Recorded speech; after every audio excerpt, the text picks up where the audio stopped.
செய்தியை பார்த்து வருகிறோம். யானை விரட்டும் குழு பாதுகாப்புடன் நாளை தேர்தல் நடைபெறும் என்று தெரிவிக்கப்பட்டிருக்கிறது. நீலகிரியை பொறுத்தவரை நீலகிரி மாவட்டத்தில் வனவிலங்கு அச்சுறுத்தல் உள்ள பகுதியில் தீவிர பாதுகாப்பு மேற்கொள்ளப்படும் என்று மாவட்ட ஆட்சியர் தெரிவித்திருக்கிறார். அது குறித்தான அண்மை செய்தியை பார்த்து வருகிறோம். இது குறித்த கூடுதல் விவரங்களோடு இணைகிறார் எமது செய்தியாளர் அனீஷ். விவரங்களை வழங்கலாம்.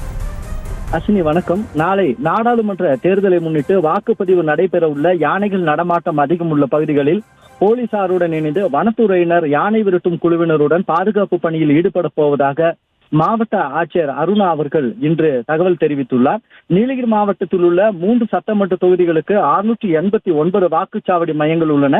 மேலும் மலை மாவட்டம் என்பதால் மலை கிராமங்களுக்கு செல்லக்கூடிய வாக்குப்பதிவு இயந்திரங்கள் முன்னதாக தற்போது அனுப்பப்பட்டு வருகிறது. அதே போல் 689 வாக்குச்சாவடி மையங்களும் 845 வாக்குப்பதிவு இயந்திரங்களும் மாற்றுத்திறனாளிகள் வாக்குச்சாவடி மையங்களுக்கு சென்று வாக்களிக்க சக்கர நாற்காலிகள் உட்பட அனைத்து வசதிகளும் பலத்த போலீஸ் பாதுகாப்புடன் தற்பொழுது அனுப்பி வைக்கும் பணியானது நடைபெற்று வருகிறது.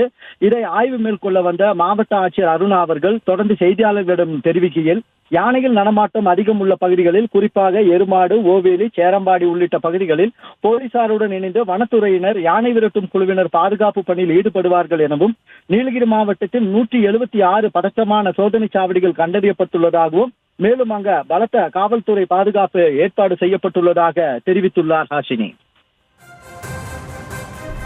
தங்களுடைய விவரங்களுக்கு நன்றி அனீஷ். செய்திகளை உடனுக்குடனும் துல்லியமாகவும் தெரிந்து கொள்ள சப்ஸ்கிரைப் பண்ணுங்க.